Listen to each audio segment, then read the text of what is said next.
నగరం ముస్తాబవుతోంది. మహాగ్రూప్స్ అధినేత మారెళ్ల వంశీకృష్ణ సంకల్పంతో తిరుమల తిరుపతి దేవస్థానం దివ్య ఆశీస్సులతో ఈ శుభకార్యం కన్నుల పండుగగా నిర్వహించబడుతోంది. గచ్చిబౌలి స్టేడియం వేదికగా రేపు సాయంత్రం 5 గంటలకు దేవదేవుని కళ్యాణం అంగరంగ వైభవంగా జరగనుంది.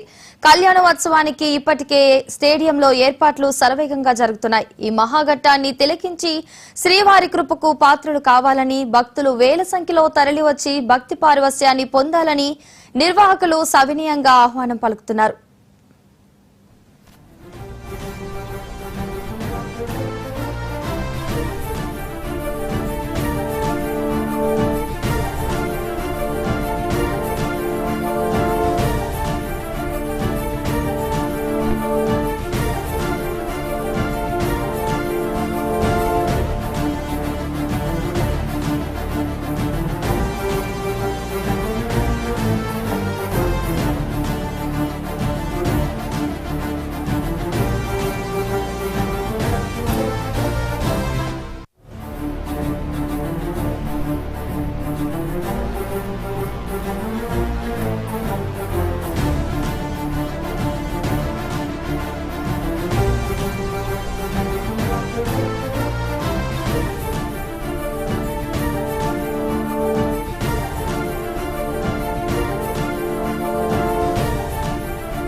తిరుమల శ్రీనివాసుని దివ్య కళ్యాణ మహోత్సవానికి భాగ్యనగరం ముస్తాబవుతోంది. మహాగ్రూప్స్ అధినేత మారెళ్ల వంశీకృష్ణ సంకల్పంతో తిరుమల తిరుపతి దేవస్థానం దివ్య ఆశీస్సులతో ఈ శుభకార్యం కన్నుల పండుగగా నిర్వహించబడుతోంది.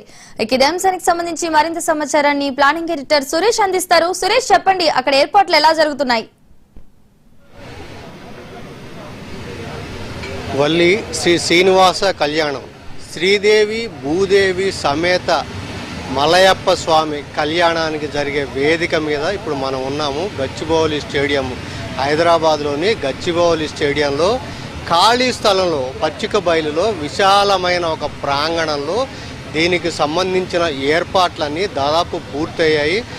రేపు సాయంత్రం స్వామివారి కళ్యాణం, శ్రీనివాస కళ్యాణం రేపు సాయంత్రం కన్నుల పండుగగా జరగడానికి సంబంధించిన అన్ని ఏర్పాట్లు కూడా పూర్తయ్యాయి. మనం ఈ శ్రీనివాస కళ్యాణం సంబంధించిన ఏర్పాటు మీరు చెప్పినట్టుగానే మారెళ్ల వంశీకృష్ణ గారు, మన Maha group chairman managing director Marella Vamsikrishna గారి సంకల్పం లేదా సహకారం తోటి 7 కొండల వారి నుంచి దిగి వచ్చిన శ్రీనివాసుడు రేపు ఇక్కడ మనకి ఈ స్టేడియంలోకి వేంచేయబోతున్నారు. ఈ స్టేడియంలో మనకి కన్నుల పండుగగా శ్రీనివాస కళ్యాణం జరుపుకోబోతున్నారు.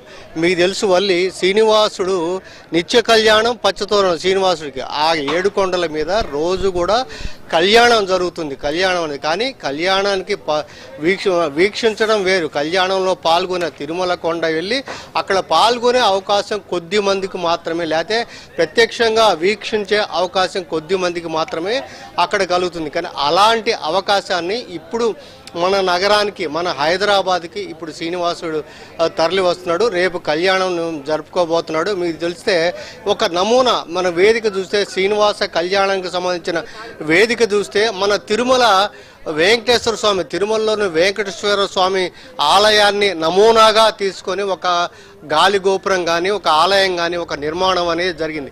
మీకు తెలుసు, మొత్తం మీద 120 అడుగుల పొడవు, 68 అడుగుల ఎడల్పులో ఈ వేదిక అనేది నిర్మితమైంది. శ్రీనివాసుడికి కళ్యాణం జరుపుకునే వేదిక 6 అడుగుల ఎత్తులో ఉంటుంది. కింద 5 అడుగుల ఎత్తులో ఉన్నప్పుడు ఇక్కడ శ్రీనివాస కళ్యాణంలో కొన్ని జంటలు పాల్గొంటాయి. దానికి అనుగుణంగా తీశారు. ఇప్పుడు శ్రీనివాస కళ్యాణం జరిగే మంటపం దాదాపు 6 అడుగుల ఎత్తు మీద ఉంది. అక్కడ శ్రీనివాస కళ్యాణం అనేది ఈ ప్లేస్లో, ఈ ప్రాంతంలో జరుగుతుంది. మీరు చూడండి, ఈ నమూనా చూస్తే మనం ఒక రకంగా మనం తిరుమల వెళ్ళామా అనే ఒక భక్తిభావం కలిగే విధంగా మనం ఈ స్ట్రక్చర్ కానీ నమూనా ఆలయం ఏర్పడడం జరిగింది. అటు ఇటు ఈ నమూనా ఆలయానికి లేకపోతే శ్రీనివాసుడి కళ్యాణం జరిగే మనకి మంటపానికి అటు ఇటు సైడ్ కూడా మళ్ళీ 2 నమూనా ఆలయాల రూపంలో 2 మంటపాలు ఏర్పాటు చేసాము. ఈ 2 మంటపం, ఒక మంటపంలో జయ విజయులు ఇద్దరు కూడా అంటే సాక్షిభూతంగా మనకి శ్రీనివాస కళ్యాణానికి సాక్షిభూతంగా ద్వారపాలకులైన జయ విజయులు అటు ఇటు కూడా 2 వైపులు కూడా ఉంటారు. ఇంకా అటు చూస్తే గరుడు, మీకు చూడండి ఎంత భారీ విగ్రహం గరుడు మనకు అటు కనబడతారు. 2 వైపుల వేదికలకు 2 వైపులు కూడా గరుడు మీకు కనబడతారు. అంటే వివాహానికి మనకి దేవతలు పైనుంచి దిగి రావడం దేవతలే కాకుండా మనకి సాక్షిభూతులుగా మనకి అక్కడ పక్క జయ విజయులు, ఇంకోవైపు గరుత్మంతుడు 2 వైపులు కూడా ఉంటారు. ఇక మీకు మళ్ళీ వెనక చూస్తే మనకి ఆలయ ప్రాకారం నమూనా, మనకి తిరుమలలోని శ్రీవారి ఆలయ ప్రాకార నమూనా అనేది వెనక వైపు మనకు చూస్తే మనకు అది 7 అడుగుల ఎత్తులో. ఎందుకంటే అక్కడ మధ్యలో శ్రీనివాసుడు ఇక్కడ ఈ కళ్యాణానికి తిలకించడానికి వచ్చే భక్తులందరికీ కూడా అక్కడి నుంచి ఆశీస్సులు అందించడానికి ఒక భారీ విగ్రహం అనేది ఆ 7 అడుగుల ఎత్తులో అక్కడ ఏర్పాటు చేయబోతున్నారు. ఆ 7 అడుగుల ఎత్తునే శ్రీనివాసుడు ఉంటారు. మనకి అక్కడ శ్రీనివాసుడు, ఇక్కడ కళ్యాణం, ఇక ముందు కూర్చోడానికి కళ్యాణ జంటలు, ఆ జంటలు ఎవరైతే కూర్చుంటారో వాళ్ళందరికీ కూడా ఇది అటు ఇటు జయ విజయాలు ఉంటారు. తర్వాత మనకి గరుత్మంతుడు మన 2 వైపులు కూడా చేస్తారు. సో మీకు దీనికోసం ప్రత్యేకంగా 120 అడుగుల వెడల్పు అని పొడవు, లేదంటే 68 అడుగుల వెడల్పులో ఇంత పెద్ద వేదిక అనేది ఇది గచ్చిబౌలి స్టేడియంలో దానికి వేయడానికి అవకాశం ఉంది. ఇంకా మీరు చూస్తే ఈ ప్రాంగణంలో ఎలాంటి ఇబ్బంది లేకుండా, ఎవరికి కూడా ఎలాంటి ఇబ్బంది లేకుండా చుట్టూ ఒక క్లాత్ ఫెన్సింగ్, రెడ్ క్లాత్ తోటి ఒక ఫెన్సింగ్ వేశారు. మీకు చూడండి, మనకి ఈ ప్రాంగణం మీరు ఎటు చూసినా కానీ మన తిరుమలలో అంటే పవిత్ర భావన, అంటే శ్రీనివాసుడు కళ్యాణానికి తిలకించడానికి వచ్చే వారి అందరికి కూడా ఒక ఈ ఎంట్రన్స్, ఈ ప్రాంగణంలోకి ఎంటర్ కావడంతో ఒక భక్తి భావన కల్పించే విధంగా ఈ ఏర్పాట్లన్నీ కూడా మనం చూడొచ్చు. అదేవిధంగా దాదాపు కొన్ని వేల మంది వచ్చాక, అంటే 10,000 మంది కూర్చోడానికి అనుగుణంగా చైర్లు, అది కుర్చీలు వేశారు. కానీ ఎంట్రన్స్ మీరు చూడండి, దాదాపు 60 అడుగుల వెడల్పులో, అంటే అటు ఇటుగా 60 అడుగుల వెడల్పులో ఎంట్రన్స్ వేశారు. అక్కడ కూడా మళ్ళీ మీకు ద్వారంలోకి, అంటే ఆ ద్వారం అంటే మనకు ఒక ఆలయంలోకి ప్రవేశిస్తున్నామని ఒక అభిప్రాయం కల్పించే విధంగా 2 వైపులు. ఎందుకంటే వేల మంది భక్తులు తరలి వస్తున్నారు కాబట్టి వాళ్ళు ఎవరికి కూడా ఇబ్బంది రావటానికి వెళ్ళటానికి కూడా ఎలాంటి ఇబ్బంది కలగకుండా ఉండేందుకు కూడా ఆ ద్వారము అది ఏర్పాటు.